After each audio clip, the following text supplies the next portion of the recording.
Where's our music? Sound effects? There we go. A little bit of tunes. All right, we are live. Oh, feels good. We're going live a little bit early this week, which is fun. Yeah. That's cool. Kind of cool. Let me get the chat up here.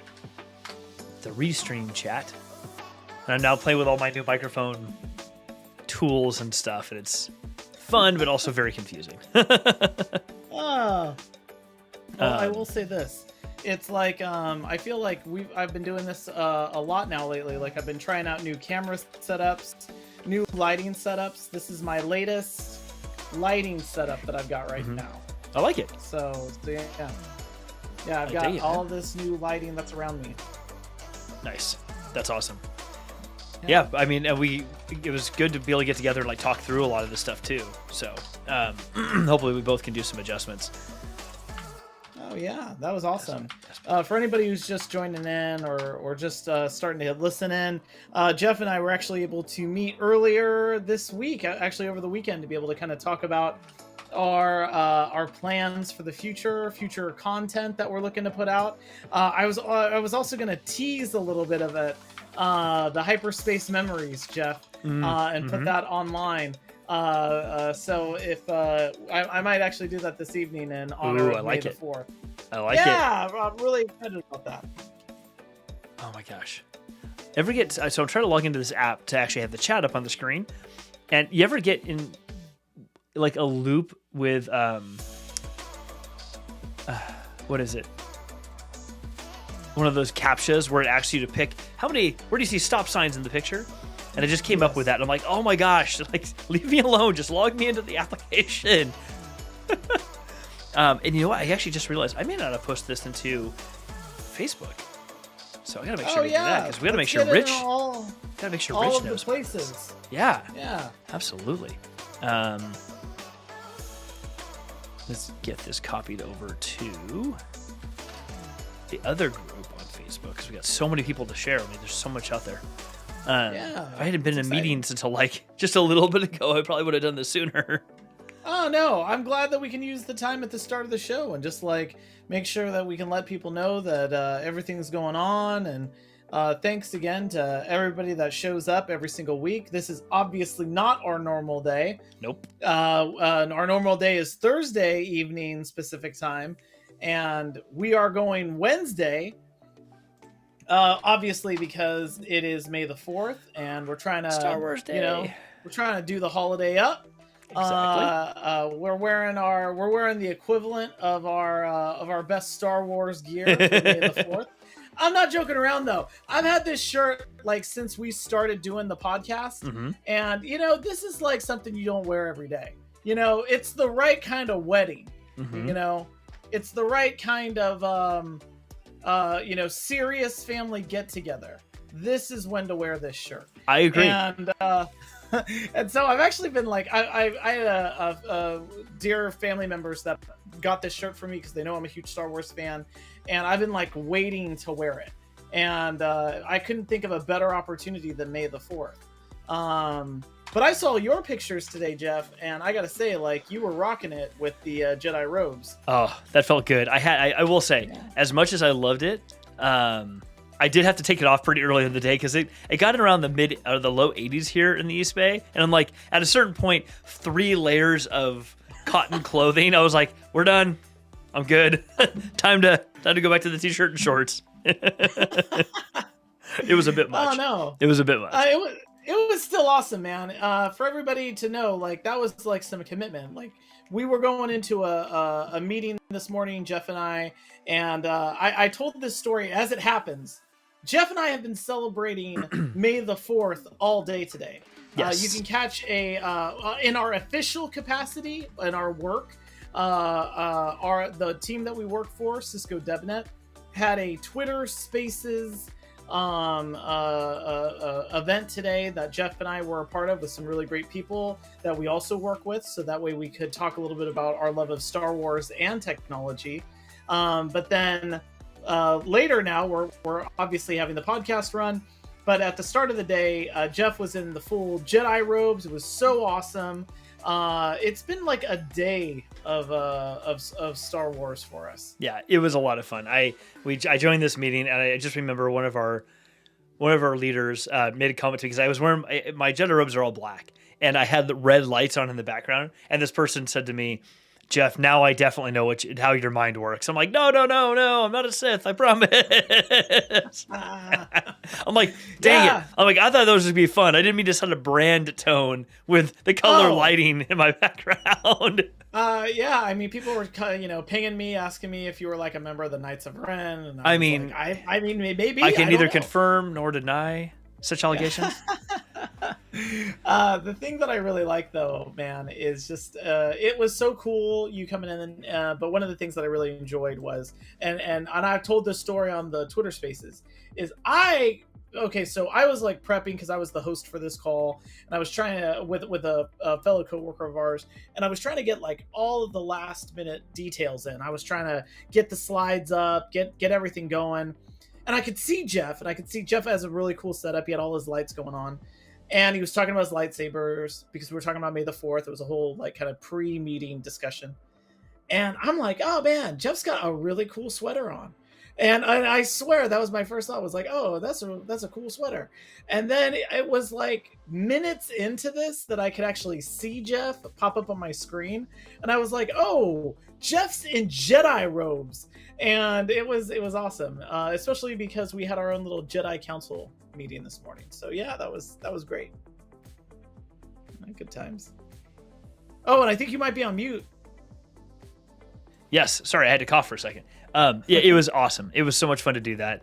I'm so glad I got to. I actually used it as a way to do it. So I did a bunch of videos on TikTok today, and I did one first thing this morning is like a kickoff to the day where I was wearing this shirt and I came in front of my camera, my phone, and I did a little thing. I started talking about, actually, hold on, and I'm starting to learn how to do transitions in TikTok. So I like walked off camera and then walked right back on camera in my robes, and then just kept talking like it was nothing.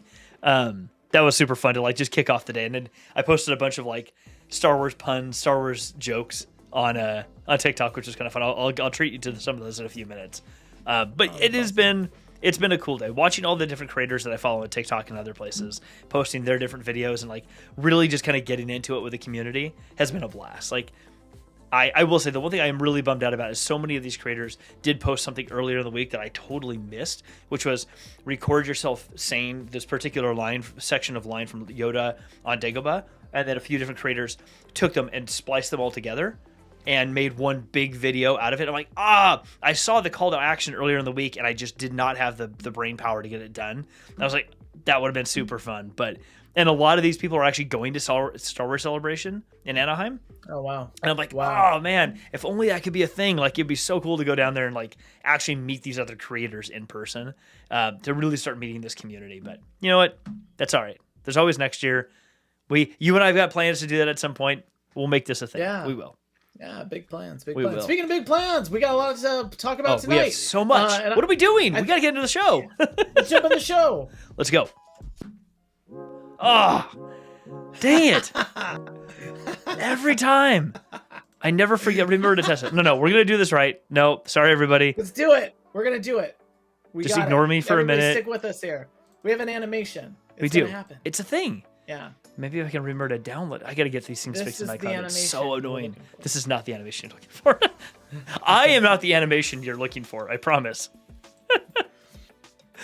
Well, while Jeff is pulling that up, I will say that I too have really been enjoying this.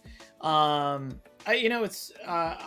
like how May the 4th has become like this really popular thing.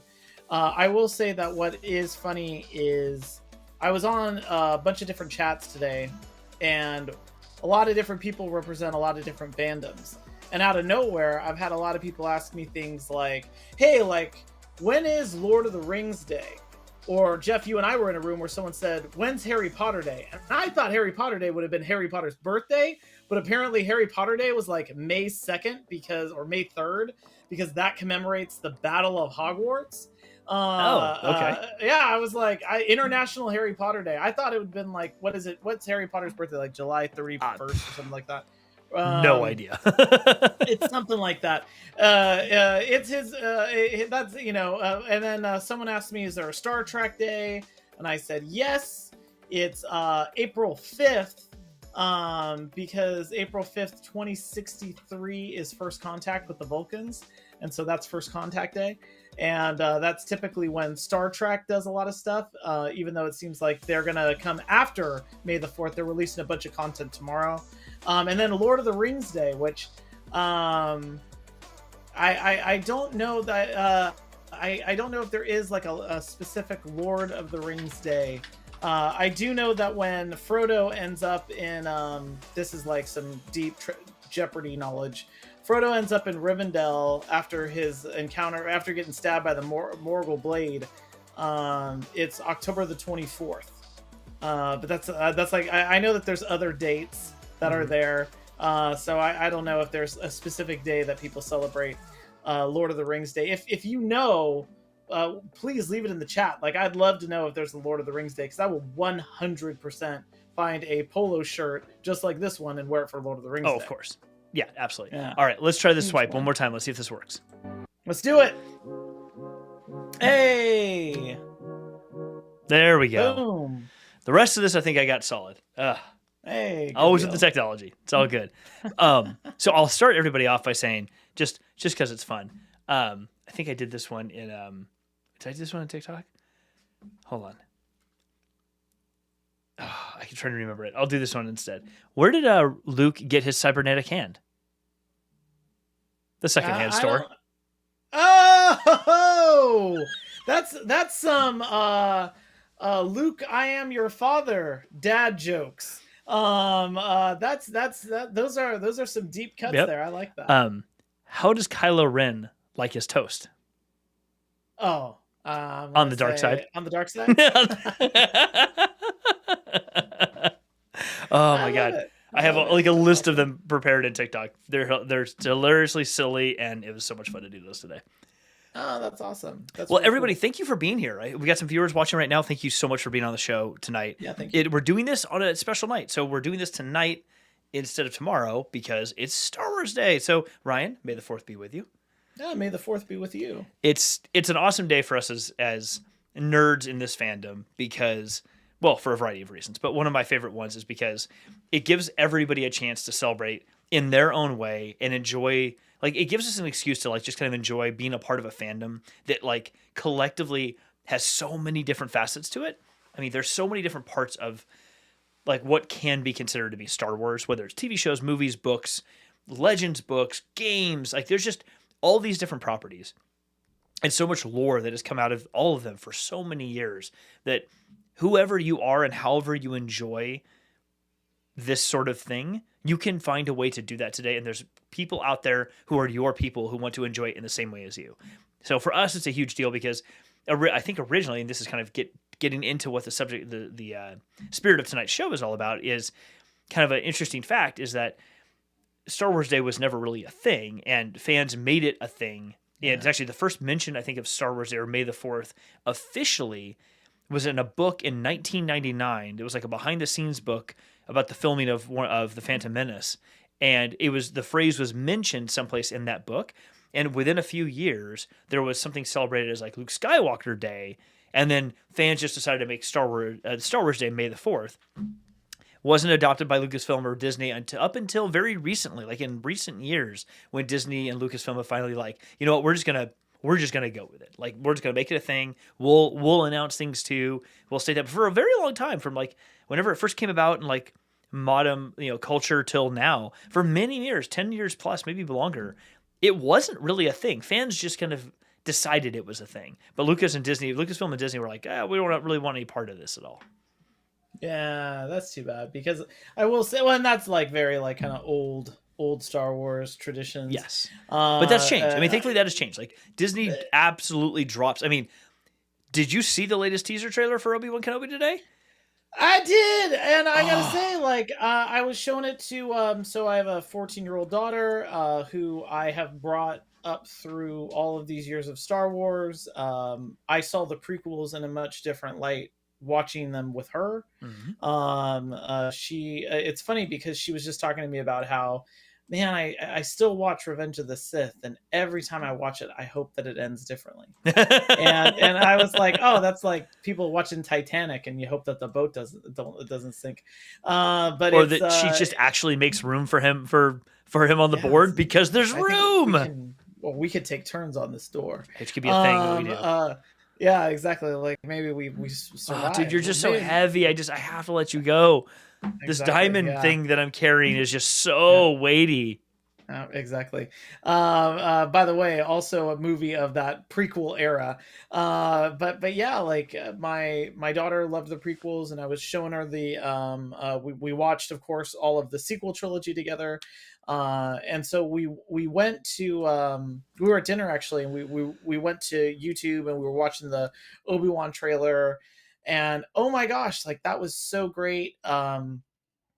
I love the cast. I love the casting. I know some people have been having a problem with it, but man, I really like this cast, or at least from what I've seen. I really like that Joel Edgerton is back as Uncle Owen, Mm-hmm. and man, that was a deep cut. One day he's gonna have to be trained.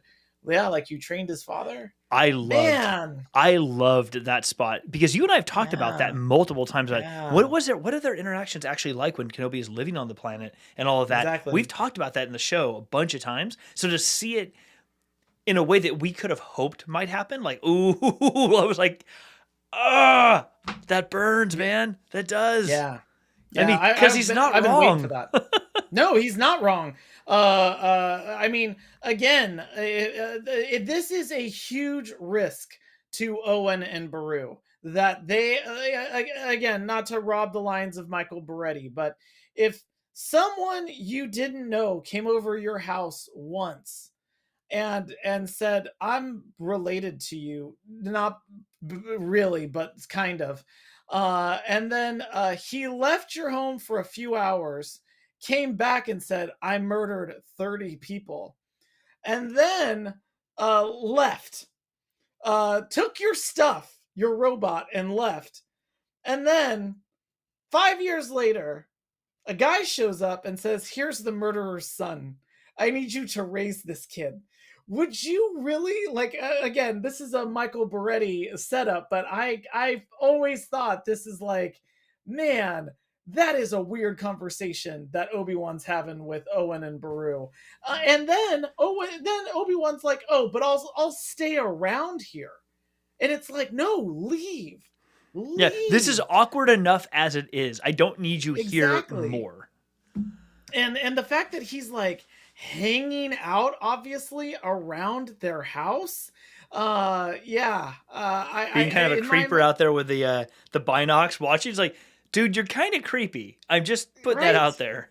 yeah, all I thought was is like, man, Obi-Wan, like maybe you could take a vacation, Spend some and time at Alderaan. Have a swim. yeah, I don't know. yeah. I mean, seriously, I don't get this at all. But I will say I loved that interaction between Obi-Wan and Owen. I felt like that was like long overdue to be able to see something like that. I loved the line, he's coming. You can't get away from him. He's coming. And that Oof. it's I thought that was a great build up to the obvious like construction of Darth Vader in the background. I really liked the setup of that trailer as someone who has lost their way, is being hunted. I like the whole, like, let's put every bounty hunter on him. I want to squeeze him, to try to get him to come out to the surface, and then that there's an eventual confrontation that has to happen. And I keep thinking of the first line that Vader says to Obi-Wan, which is, "You should not have come back." And when you left me, I was but the learner. Now I'm the master. That was a line written in 1974, 1975, that for the 77 movie that had a very different meaning then, but I think has an amazing meaning now, Mm-hmm. and what they could really tell. What would have happened? The circle is now complete. Yeah. When you left me, I was but the learner. The maybe a learner of the dark side. I can't wait to see what this is going to be. It's going to be amazing. It really is. And for anybody who's just turning in, we're kind of doing a quick recap of the latest trailer for the Obi-Wan Kenobi series that dropped today for Star Wars Day. So it's just awesome. If you haven't had a chance to watch it, go watch the first trailer, but then definitely the second.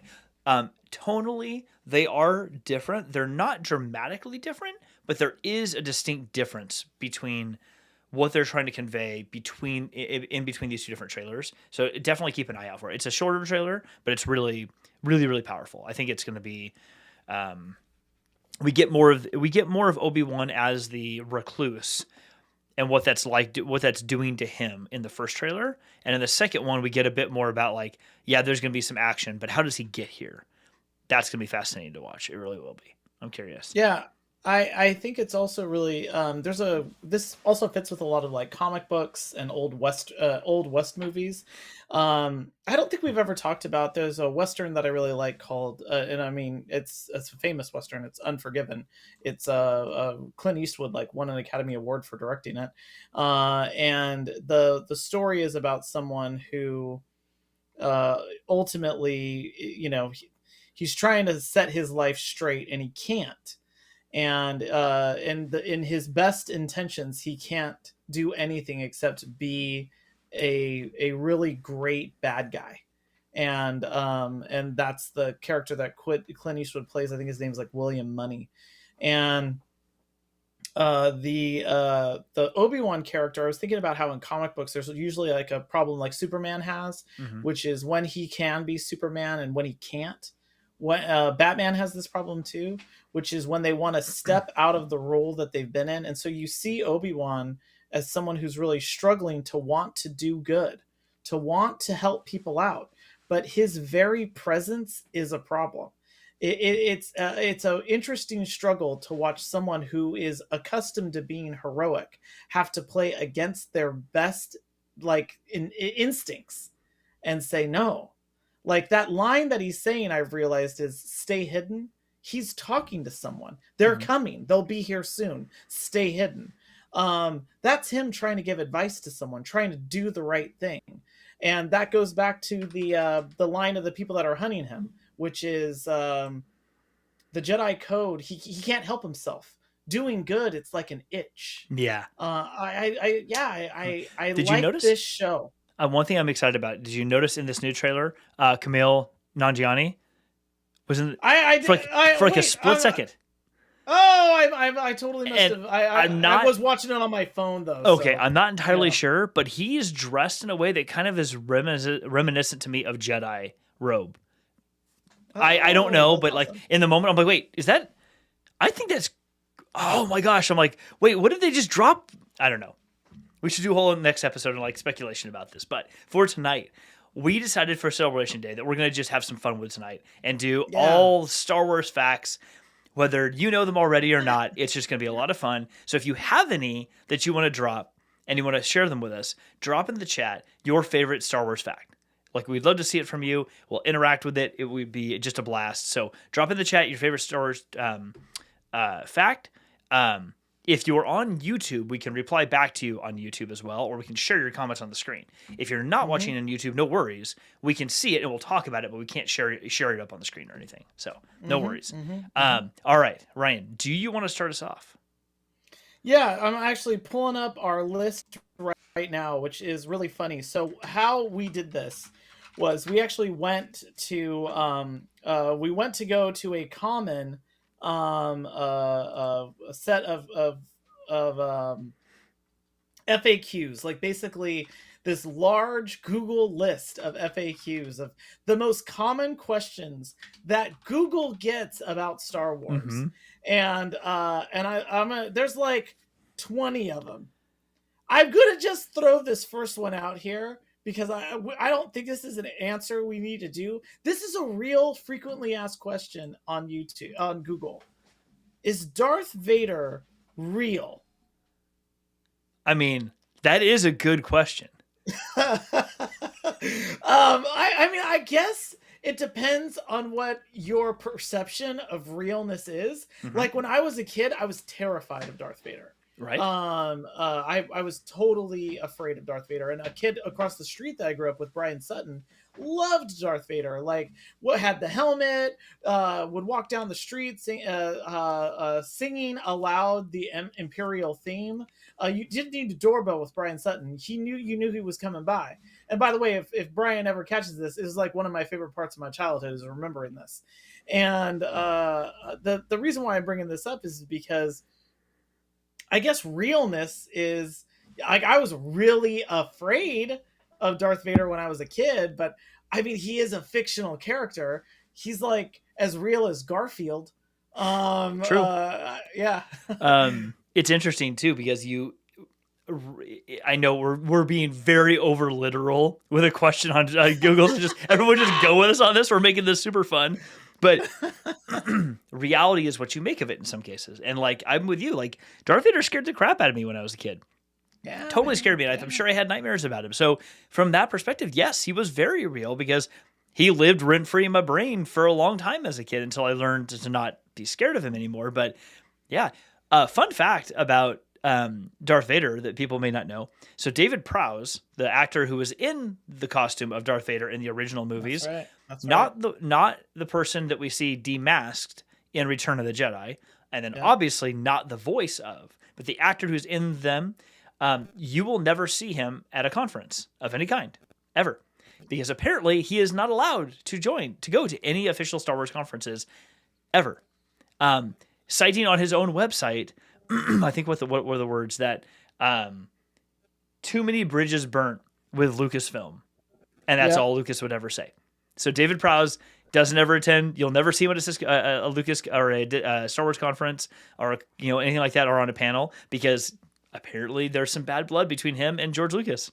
Well, yeah. So obviously, it's funny because you're talking about a long history that went on with David Prowse. But I mean, David Prowse is real. He did pass away, obviously, in 2020, but he is real or was real. Mm-hmm. But the sad thing is that I always used to make a joke that like David Prowse was like gearing up, and my kids always ask about this, gearing up in like Return of the Jedi. Like, David, here's your moment. Like, the mask is coming off. And they were like, cut, David, get out of the suit. Sebastian Shaw, it's time for you to get in the suit, man. Get in the suit. And I could just imagine how like bummed out you would be to know that finally the mask is coming off. Mm-hmm. I get to be in the movie. Nope, get out of the suit, man. We got another guy here. Yep. He always used to sign his autographs. He did go to like sci-fi conventions early on, like in the 80s and the 90s, but then like exactly like bridges burnt, like isn't involved anymore, right? And he used to sign his autograph as David Prowse is Darth Vader. So that way he was like, I'm Darth Vader. Like I just that's a complicated relationship. So Darth Vader is real in a lot of different ways, and I think for David Prowse, it was this it was like an alter ego that he could never oddly claim. Like he could walk anonymously among all of us, except for the fact that he's like almost 7 feet tall, and no one would know he was Darth Vader. Yep. All right, what's our next fact? Okay, next fact. This is a pretty standard question. It's the number one question when people go on Star Wars and they ask about Google. They ask Google a Star Wars question. What order should I watch Star Wars for the first time? Number one question that Google receives. That is a great question. That is like the question to ask of Google. Ooh, and I know we probably both have slightly different takes on what this should look like. And there's so many, by the way, I can't even think of their names, but there are so many different opinions about the order in which to watch Star Wars. My favorite, because it's got sentimental history for me, is to watch episodes 4, 5, and 6, and then watch the prequels after that. Where I deviate from some people, and just because of conversations you and I have had here, is I would say I will watch the originals because they just do it for me, and there's sentiment there. Then I'll watch the prequels to better understand what I originally saw. And I do it that way because I don't actually want for me anyway, the way that I would recommend it, I kind of like having the all these unknowns and what feels like Easter eggs left behind after you watch the original trilogy, where you're like, wait, but this thing you fought with my father during the Clone Wars. Wait, what? 10,000 Jedi? What? Like these little things that you hear, but then they just move right past them. It's kind of fun to have that laid out and go, wait, but what does that all mean? And then to go back and watch the prequels and go, oh my gosh, you did have these stories in mind. You did have these things out there. I almost feel like watching them in sequence kind of takes away from some of that. It doesn't let you bury the lead. It just kind of too cleanly lays out like you're watching seasons of Game of Thrones. Like these things just kept going for years and years and years, and that's not bad. Yes. But I will say in the sequel trilogy, Force Awakens, Return of the Jedi, Rise of Skywalker, my recommendation, and this is just a personal bias, is you can watch The Force Awakens and Last Jedi and end it at Last Jedi, and you basically have a complete story. Yes, I agree. I agree with that. I agree with that sentiment. Sorry, please keep going. No, that was it. There's my take. And it's funny too, because while you were going through that, my phone just started to like trip out here, and I was like, "Oh no, I'm losing all my questions from Google." So I'm like super excited to keep going through these questions. Like you, I feel the exact same way. There's so many different kinds of fandom that I think people are always trying to say, "Well, I want to get into this. Like, where do I start?" And two things recently that have come to mind is Doctor Who. Mm-hmm. A lot of Doctor Who fans out there. A lot of people who say, wow, like Doctor Who has like 60 years of content. Like, where do I start? And it's like, if you start with David Tennant, that's fine. If you start with Christopher Eccleston, thank you. Yeah. That's okay. That's great. Or Peter Capaldi, the Ninth Doctor, whoever. Peter Capaldi, exactly. If you start with the 11th Doctor, Matt Smith. See, you're doing this even better than I can. You can start like with the most recent incarnation of the Doctor. In all of these, I feel like you could just find your entry point and you'll be fine. And you don't really need to worry necessarily about the past. Right. Yeah, it's going to be weird when you come across a River Song episode and you'll be like, oh man, like, why is this relevant? But then it's kind of cool because you'll find out the story backwards, very similar to how River Song found out. Mm-hmm. And the only one that would be a little confusing, a little more confusing than normal, would be if somehow you then went back and watched the 50th anniversary special. That would make it a little bit more confusing. But even then, you can kind of just watch it and just accept what's happening because of the timey-wimey nature of like how they describe it in the show. Like how they describe it in the show. I love it. Great reference. It does make it. It lends itself very well to, like you said, there is no particular order that you really need to watch that show in. Yeah, and I'll just say this, like, if you were like, I really want to get into Doctor Who and I don't know where to start, I would say watch Blink. If you like getting the shivers, like getting like a real scare, watch the episode Blink. And that's it. That's all you gotta watch. Yeah. And that's like a solid episode of television. That's Carey Mulligan is the guest starring person in that. She's great in it. It's a really great episode. The similar Legend of Zelda. People say, where can I start? And I'm like, oh, whatever Zelda game's out right now, just go start with it. Mm-hmm. Breath of the Wild. You want to start with Zelda? Go play Breath of the Wild. You want to find like, you want to do, get a ROM and play the original Legend of Zelda from 1986. Like, do that too. Like, that's fine. Like, whatever is your speed, go for it. Star Wars is one of those things though where I think it depends on like the doorway that you want to enter. Like, I think the reveal, the parent reveal. I think I told you this, Jeff, but my 4-year-old just found out that Darth Vader is Luke's father. Yes, you did tell me. Yeah. Like blew his mind. And that's because all he's been watching for like since he was 3 is Star Wars. We've never shown him Empire.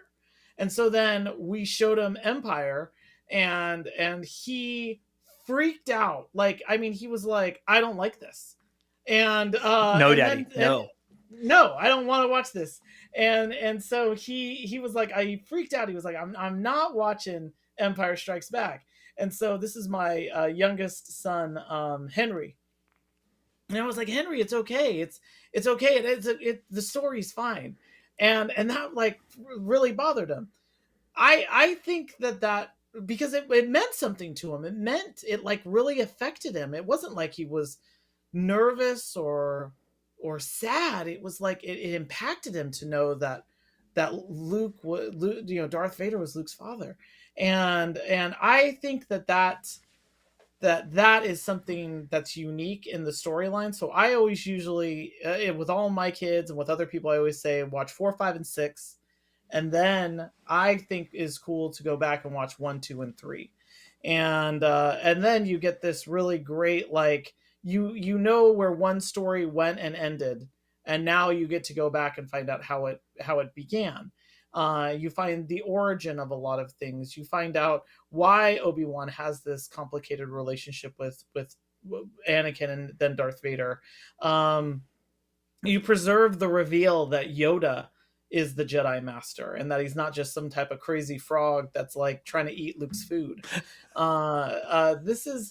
There's something great about the reveals that happen in the original trilogy, and then I think that's actually an absent set of reveals that you could. I wish the prequel trilogy had, but still fine. And then I go and we watch the sequel trilogy, and like you said, we stop at the Last Jedi. Most of my kids now have seen Rise of Skywalker, but they're like, yeah, that's not their bag. Like they're like, we're not into that. They like The Force Awakens and The Last Jedi, and they're like, yeah, that's it. Isn't that the end? Yeah, So, I'm with you on this. I really enjoy. There's something about watching the original trilogy beyond just the sentimental value of like how you and I kind of grew up, but what you described, learning all these things, you can actually kind of watch that original trilogy and then decide for yourself whether or not you even want to watch the prequels. Because the great part about, at least to me, about the prequels is if you want to learn the backstory of this series, fantastic. There's movies, there's the Clone Wars, there's Rebels, there's all this content out that you can go watch and learn these different backstories. If you want to. But like with anything else, like, do you really need to? Or are some things so cool to just think, oh man, I wonder what that character really was like when they were younger. I really wish I knew what that was. And then maybe pick up a comic book here or there that fills in one tiny little story. Or watch like the Obi-Wan series and get like one tiny little bit of that just to learn a little bit something different. That's really fun. I really enjoy that. And if that's something you enjoy too, you may not actually need to watch the prequels. The great part about this is that, to your point, you can have an entry point wherever you really want to, and you can decide what your path then looks like after that. It does not need to be linear. The only place I have a hard recommendation about this, and I think it's a full stop for me, is in Lord of the Rings. In the Lord of the Rings movies, if you want to watch them, there's the original movies, which is the Fellowship, Two Towers, Return of the King. You have to watch them in that order. They make no sense. In that order. They make no sense. And then if you want to go back and watch the Hobbits, don't. And then you're good. And then you're just okay. The Hobbit movies were sorry, hot take, everybody. Personal opinion only. I should just say, totally personal opinion. The Hobbit movies were a complete farce. Don't watch them. If you're entertained by that stuff, totally go watch them. I'm not really being serious. Just watch them if you really like that stuff. And if you enjoy it, then right on for you. I'm not going to lie. I do really enjoy the scene. The Battle of the Five Armies is a lot of fun to watch. Just because it is visually interesting. There's some things we can pick apart about it that make absolutely no sense whatsoever militaristically. Like, you have a line of dwarves sitting out there, hundreds of them with shields on, barricading, and elves are just going to jump over the protective line and then go fight with their delicate weapons. It's like, why would you do that? They were literally protecting you. Shoot arrows. Lots and lots of arrows. There's so many more of you than them. Anyway, I love don't that. watch those movies. They're a waste. Read the book. The Hobbit is Hobbit's a great book. I have it on the shelf. It's that book laying on its side right there because I did a video the other day of what's the book that got you most interested in reading. I'm like, The Hobbit, right there. The copy that I have is from high school. Like, great book. Movies, not so much. Not so much. I'd recommend the extended editions of both trilogies, by the way. Like, if you're 100%. gonna watch The Hobbit, watch the extended edition, because at least it helps to make it make more sense. Yeah. Seems like they spent a little bit more time making that one. But Okay. yeah, hey, so we got another question. Do so it. I'm gonna Shoot. go. I'm gonna go to the next question. I don't have it. Do I have a drum roll? Hold on. No, I just have I have a rim shot. I don't have a drum roll. I don't have a drum roll. Dang it. This one is a lot of different. This is a good question. So this is question number 2, most popular question on Google. How do you explain Star Wars to someone? Ooh. Ryan. Yeah.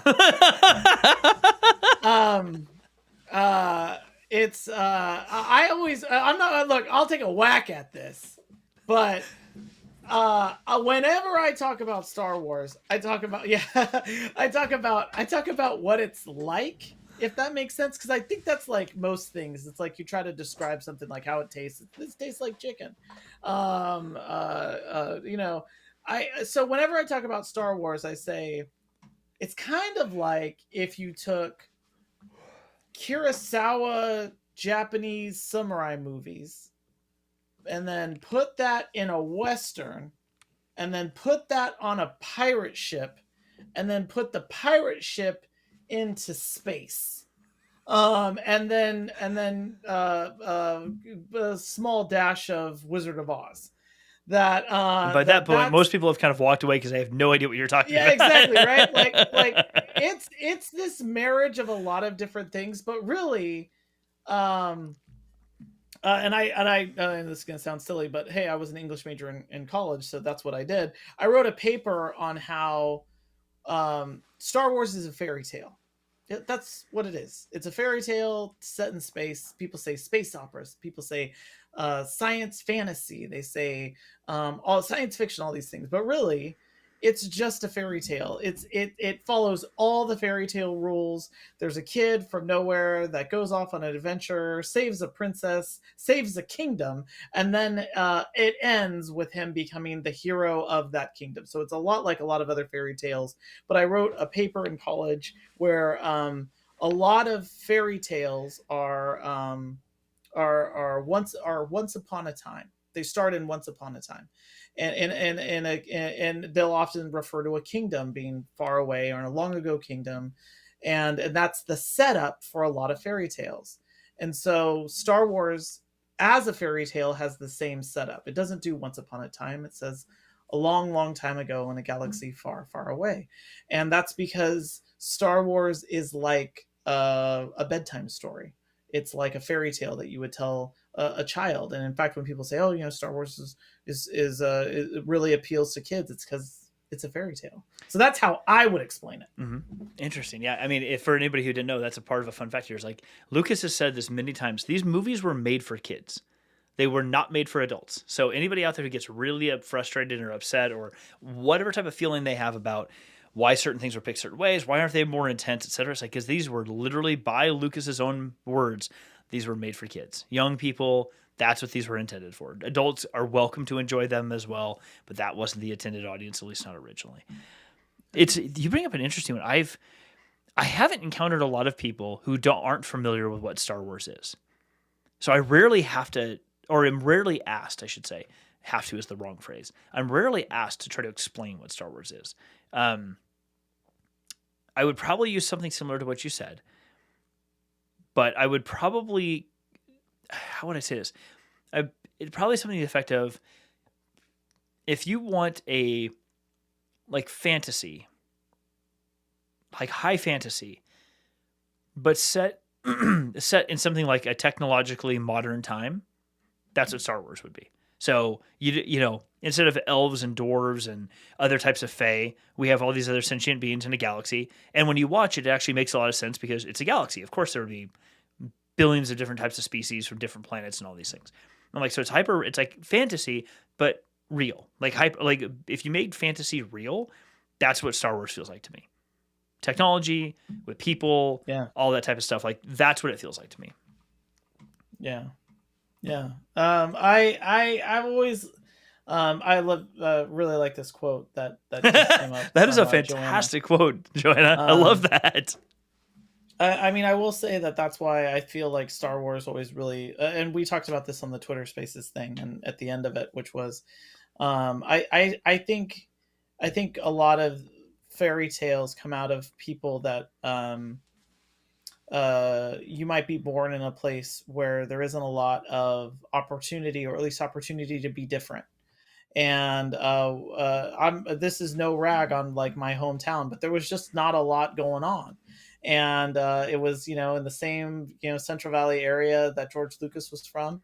And by the way, like, there's no place like home, to rob a line from Wizard of Oz. Like, I love going back to my home and seeing my family and seeing my friends. Like, I think it's amazing.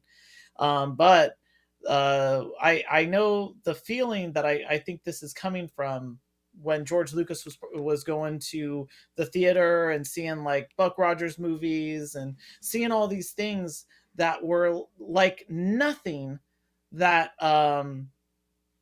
that he was growing up with. What he was growing up with was American Graffiti. That's what he was growing up with. That's why he made that movie.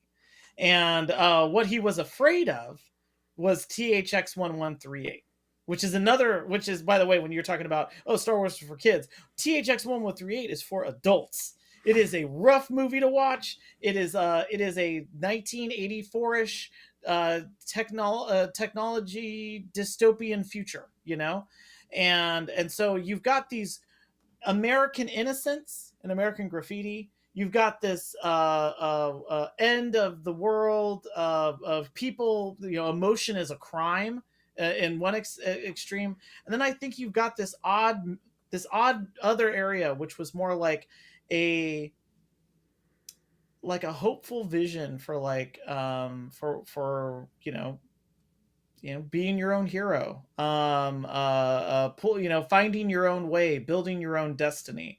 And I think that's I think that's where Star Wars comes from. And so that's why I think it resonated with me. I think it resonates with a lot of people all over the world who are staring off at something in the distance and hoping, wondering, gosh, I just wish I could be a part of it. And so, yeah, I think that's fairy tales. I think you learn a lot of really great truths in fairy tales. Yeah. So, I mean, yeah, at the end of the day, I firmly believe that fairy tales were created to convey their stories. I think, but more importantly, they were created specifically to convey complicated things in the world, specifically to a younger audience, or the younger people in a civilization, be it the town or the hamlet or wherever somebody lived, as a way to convey things that adults wanted them to know without telling them, don't go into the woods because there are bears that could probably drag you off and eat you.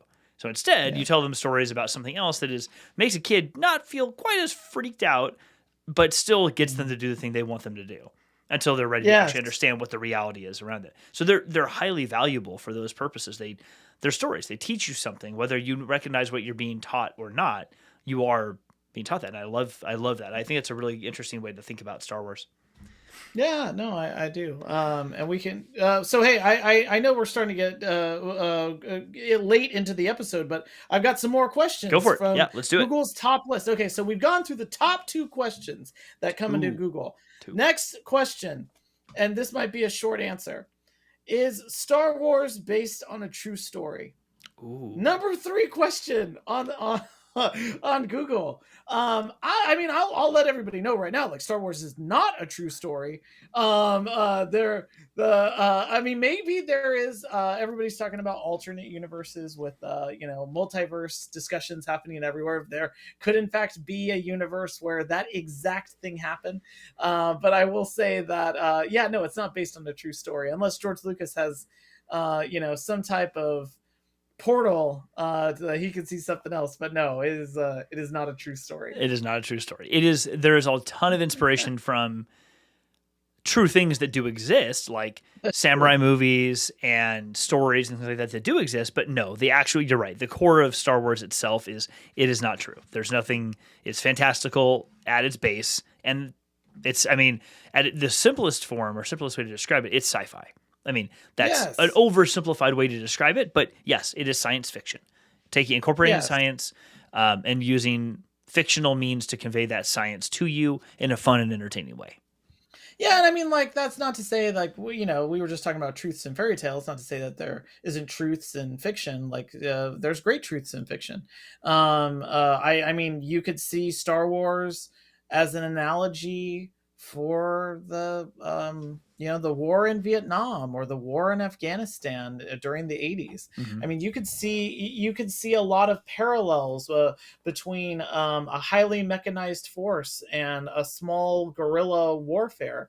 You could see parallels in things like the American Revolution or a number of other things, the religions and spiritual movements like Buddhism or New Age movements that inspired Star Wars.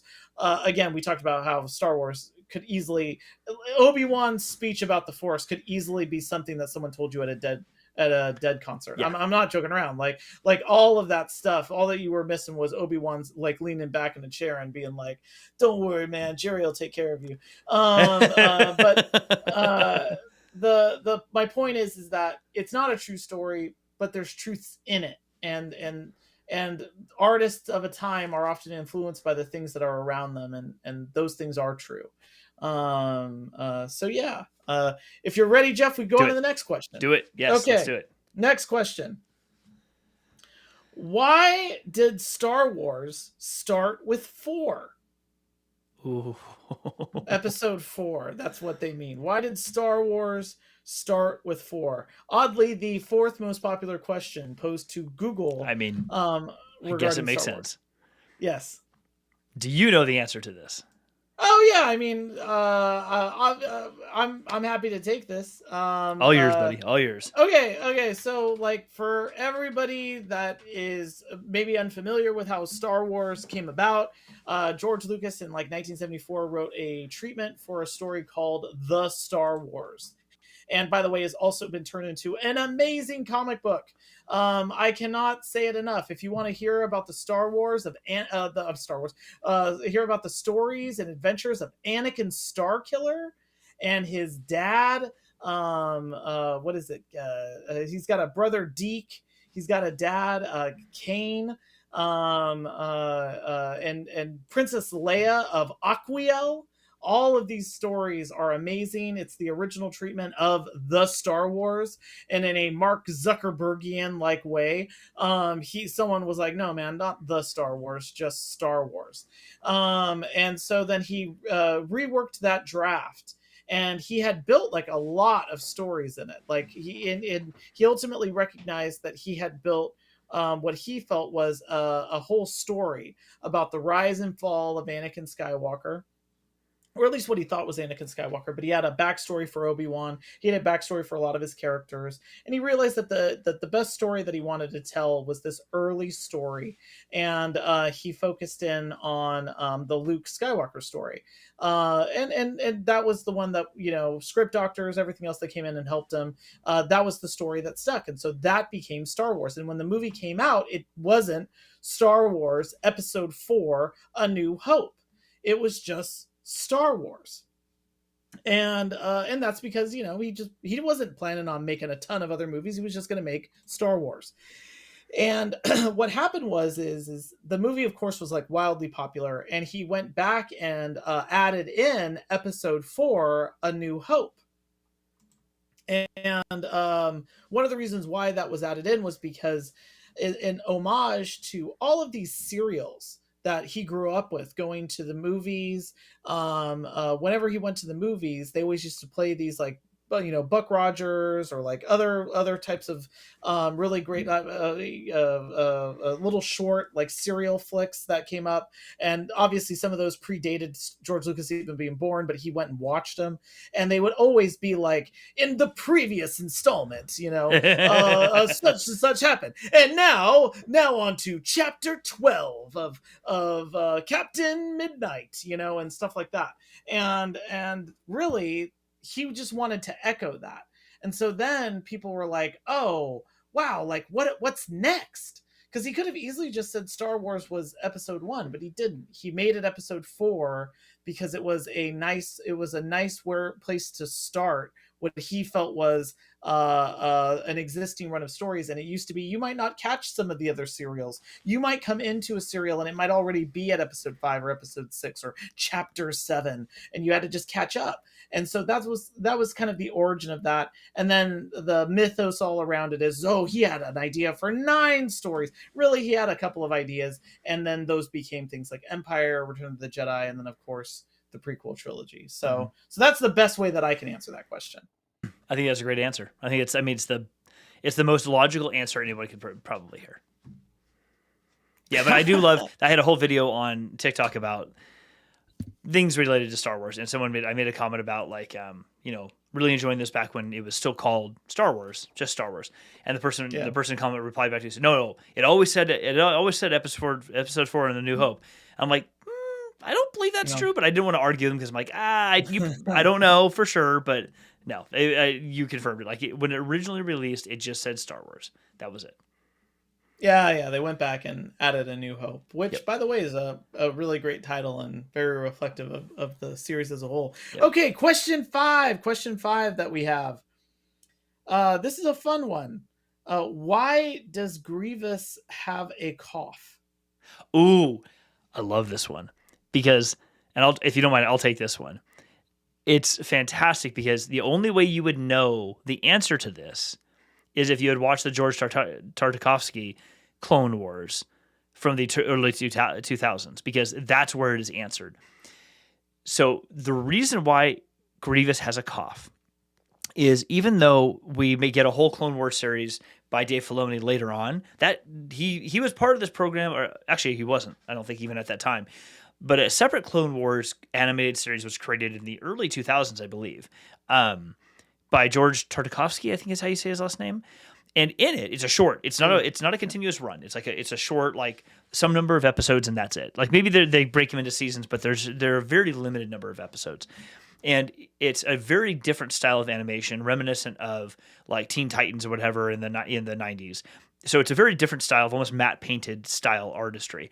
But in it, what we get toward at the very end of the series is we get the siege of Coruscant. So what we get is the events that happen. So if you've watched Revenge of the Sith, the very beginning when you see Anakin and Obi-Wan fly in, and all of a sudden they dip down and you see all the Separatist ships and the Republic ships, and they're all fighting above Coruscant. And they're like, okay, the Chancellor Palpatine is on one of the ships. He's been captured by Grievous and Count Dooku. The Tartakovsky series ends where Revenge of the Sith picks up. Revenge of the Sith picks up from that previous spot. And what happens in that is Grievous and others get onto Coruscant, and they're like going after the Chancellor. And so the Jedi, Mace Windu, and a handful of others, and a Thorian and a few others get Palpatine. Shaak Ti is in there someplace too, and they're running across the streets of Coruscant trying to get away from Grievous and his droids. And there's a whole scene. They get away. There's lots of fighting. And what ends up happening is Grievous ends up getting the Chancellor. But as he's starting to fly away, Yoda's getting there. Yoda's trying to get closer. They're having struggle because there's all kinds of like ground troops that are landing on Coruscant. So it's a whole battle. And Mace Windu tries to fight off Grievous. Grievous grabs Palpatine, jumps on his ship, and as he's trying to fly away, Mace is going to reach up with the Force to stop the ship, but instead he reaches out to Grievous, and with the Force, some long, ungodly distance away, and he's just like Force crush on Grievous as he's running and crushes his rib cage. And because Grievous was a completely sentient being until he was turned into this mechanized thing, he still has a brain and all that, but all his organs are still contained in a sack that you see at the very end or near the very end of Revenge of the Sith. And so he actually crushes that rib cage around his organs, which damages him, hurts him, and he starts coughing almost immediately, but gets Palpatine on a ship and takes off. So when we pick up with him next in Revenge of the Sith, we see him coughing as a result of that injury from Mace Windu. But you have to watch that series, or even knew that series even existed, to find out that was the case. Yes, exactly. And what's interesting is if you go back and watch the Clone Wars, the Dave Filoni Clone Wars later, when those actually came out, there's many, many episodes. Most of the episodes that Grievous is on there, he doesn't cough because the Tartakovsky stuff happens right before the Revenge of the Sith, and the Clone Wars takes place, obviously. The Revenge of the Sith is the ending of the Clone Wars. And so when you watch it, you're like, wait, he isn't actually coughing. And the first time I watched through it and caught a couple episodes, one arc where he ends up fighting like Kit Fisto, and Fisto gets away. It wasn't until like weeks later that I was like, hold on, he's not coughing. And I didn't know about the original Clone Wars series at the time, so someone had to tell me about it. I had to go back and watch and realize, oh, that's the order that happens in. So yes, Mace Windu crushed it with the Force, essentially. Yes. And by the way, just as a special plug, like totally watch that series. It like Jeff said, it's got that animation style like Samurai Jack. If you're a fan of Samurai Jack, it's the same creator. You're gonna love this series, and that whole Nelvon Warrior, like the season 2, you don't necessarily need to watch season 1. You could just watch season 2 of that series, and they're super short episodes. They're only like 10 minutes, I think. So the whole thing is like an hour, and that Nelvon Warrior story is everything. It is such a great, and it's filled with these amazing Star Wars moments. And when they're talking about the ghost hand, and they're waiting for deliverance from the ghost hand, and they realize that that's Anakin. Oh man, that is just so great. So yeah, definitely recommend that. I think we could probably fit in one more question. Let's do one more. Yeah. Okay, one more. I'll give you a choice.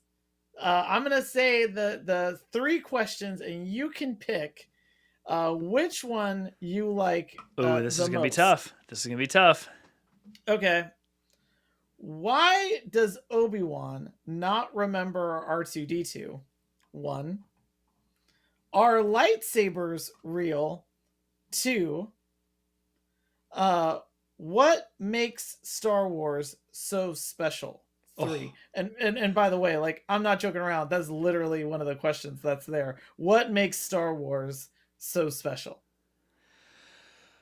Ooh. So I'm gonna pick, because we're running low on time tonight, and I think if I pick, first off, I think I'm gonna eliminate that last one. That's gonna be a whole other episode. Or maybe that's a separate, those are like short form or mid form videos you and I are each going to do on the channel, because that's a whole other like reminiscent conversation right there.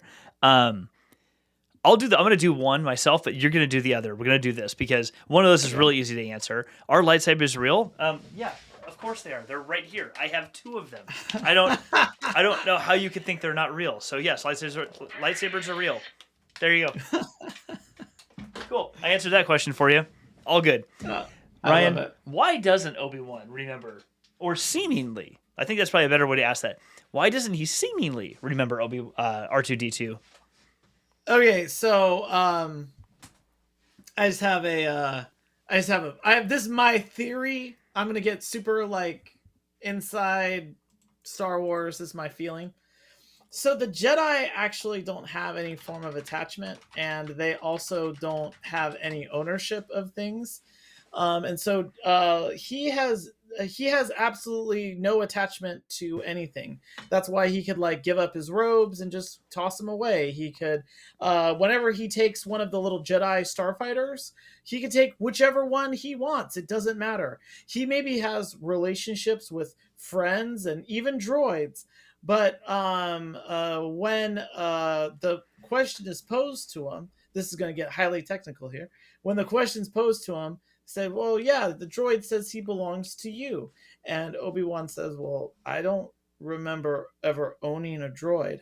He doesn't say, I don't know this droid. This droid is a stranger to me.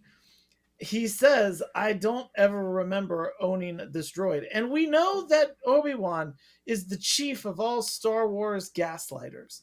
He does not tell the truth unless forced to tell it. I am 100% certain this guy has been waiting for Luke to stumble into the canyon where he could be like, oh, hey, perfect. Finally, I can train you. And we can get revenge on all these things, all these terrible things that I've done. And so Luke, I'm not going to tell you the truth. And you know why I know he doesn't tell truth to Luke when faced with it?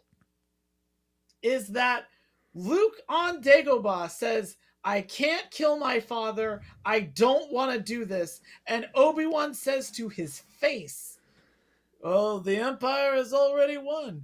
You were our only hope. And then Luke says, "Well, Yoda said there was another." And then Obi-Wan looks at him like, "Ah, crap. Yeah, I yeah, mean, there is you're another. one-ish. Yeah, The only one-ish. it's your twin sister."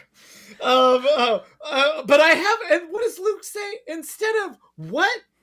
What did you tell me, old man? He says, I have no sister. But Luke, you just let a gaslighter get away with a supreme like manipulation. Not only did he do that, but then but as soon as he says that and he lets him get away with it, Obi-Wan picks up with that and runs with it. Like, oh, you're going to let me get away with this? Well, I'm just going to keep going with the whole farce that I've been portraying. No, exactly my point. Exactly. He wasn't even going to tell him he had a sister. He wasn't going to tell him that until Luke said, Yoda spoke of another. Oh, then if he told you that, then I got to tell you the other things. This is a guy again who believes that truths are held by your point of view. So I'm going to say he saw R2 and was like, legit, hey man, like we don't know each other, right? We cool because you're gonna make this cool, man.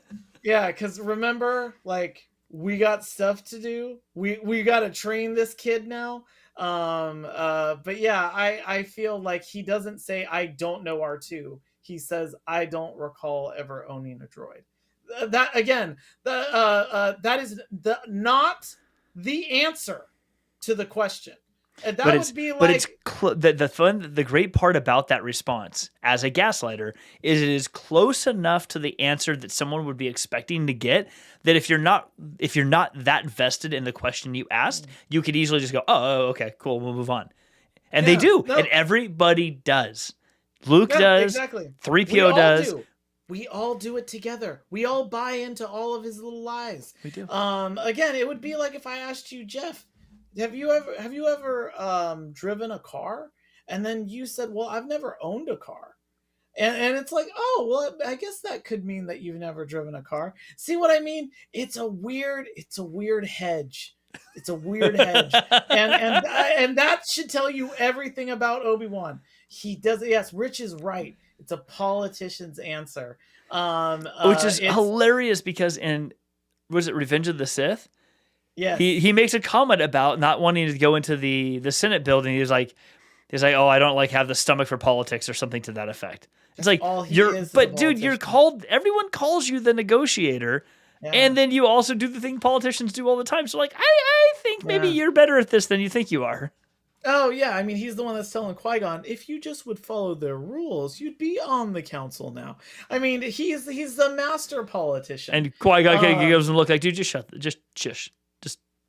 And by the way, Joanna, I feel bad. This is the amount of time I spent on this. I could have explained why it's special. I will say this about its specialness, and Jeff is right, and I could say it in almost 2 sentences. Star Wars is a time machine for I think a lot of people, but definitely for me, and it always brings me back. So it's like a touchstone. It's like scent memory, or anything else. It's this thing that I can watch and I can remember myself then. And that's kind of this thing that I always like about it. The story, I can get into why the story's special and everything else, but at a more like emotional core level, like I have no data support this. I have no real like literary theory I could connect to this. It's more like, no, it just brings me back home. And Joanna, you can imagine if we had actually tackled that answer with as much gusto as Ryan gave to Obi-Wan and R2, we would be on this show for the next 30 to 45 minutes. I'm not joking around. I could go into it. I could get into it. And we have to, just not tonight. And on that note, I think it's probably a great time to wrap up. Thank you everyone so much for being here. We really appreciate it. Happy Star Wars Day. Hopefully you did super fun things. I took my son to a place called Bricks and Minifigs, and he we got him a little minifig, and they were actually running a special that if you bought a Star Wars minifig, then you got to make a Star Wars minifig completely for free. So he got to do that, walked away with the things he actually really wanted. He was super excited. Got him a Star Wars t-shirt, like built some Legos tonight before bed. Like it was a whole thing, and it was a good day. It was a good day. Oh, that's so awesome. That's so awesome. I will say that I went and found this guy just in I honor saw that. of That is a beautiful Xbox. Yes, it's the R2D2 Xbox. It was a total impulse buy, and to this day, I'm like, I don't know, but he every time you turn him on, he makes the R2D2 sounds. So, that's fantastic. And R2D2 is my hero. So, There you go. and I would have said, I recognize this droid. He's a friend of mine. Yeah, we cool, man. We cool. Yeah, exactly. Awesome. Well, thanks everyone for being here. We appreciate it. And we can't leave this without the greeting that we have to give away for tonight, which is May the 4th be with you. Yeah, may the 4th be with you. Have a good night, everybody. We'll see you soon. Bye, everybody.